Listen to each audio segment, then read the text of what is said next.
Mummy papa जो आपके है ना, मम्मी पापा बड़े खतरनाक नेमत है। एक आदमी नौजवान था, नौजवान अभी इसकी एज भी शादी वाली पहुंच गई थी कि ये शादी कर सकता था। इसके मम्मी पापा भी घर में बूढ़े हो गए थे। ध्यान से सुनो, इसके मम्मी पापा भी घर में बूढ़े हो गए थे।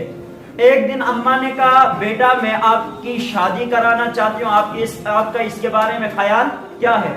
इसने कहा, मम्मा जब तक आप जिंदा है तब तक मैं शादी नहीं करूंगा।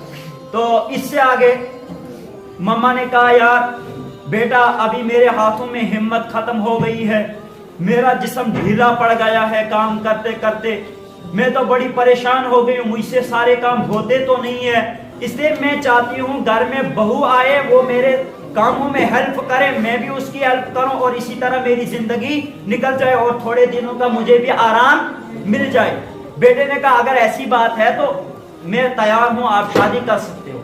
माँ उठी, गई लड़की पसंद करने, गई बेचारी। अब यहां से गई तो देखा एक पढ़ी लिखी लड़की को उसने अपने बेटे के लिए सिलेक्ट कर दिया। सिलेक्ट करने के बाद कई महीनों के बाद शादी भी हो गई, बहू आ गई घर में, मगर बहू भी बड़ी कमीनी थी, वो सुबह 10 बजे से पहले उठती नहीं थी।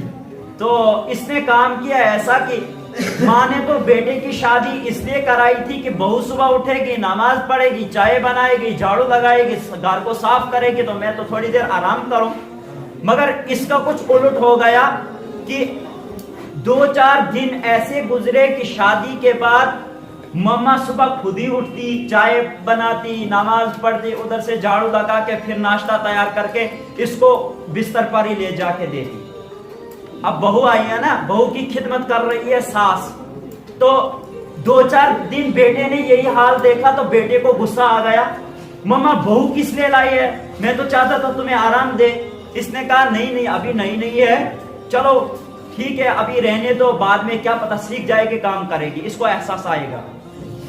मगर यह थी बड़ी खतरनाक किस्म की आदमी। 10 बजे उठती थी, इसको चाय भी बनाकर ही मिलती थी, फिर ब्रश करती थी, फिर उसके बाद जाती थी, फिर से बिस्तर पर बैठ गई और किताब पढ़ रही।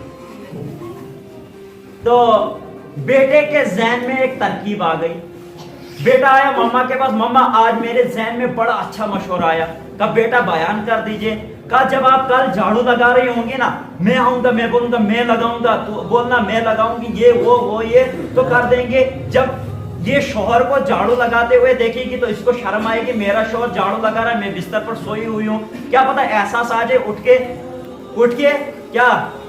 के काम में हेल्प करेगी। मगर इससे भी काम नहीं चला। दूसरा दिन ऐसे ही गुजरा, मम्मा गई बर्तन धोने, बेटा भी पीछे से, नहीं मम्मा मैं धोऊंगा, मम्मा कह रही मैं धोऊंगी, वो कह रहा मैं धोऊंगा। तो ये उठ गई सुबह 8 बजे ही बेचारी, उठी ना, अब बिस्तर से आगे नहीं, वो देख रही वहीं से तमाशा कि मम्मी और बेटा क्या कर रहे हैं, तो लगे है ये। दूसरे दिन झाड़ू पे लड़ाई हो गई, मम्मा लगा रही थी झाड़ू और ये उठी, इसी तरह हफ्ता गुजर गया, मगर इसके दिल में कोई एहसास पैदा नहीं हुआ। ओहो, बेटे की ये तरकीब भी फेल।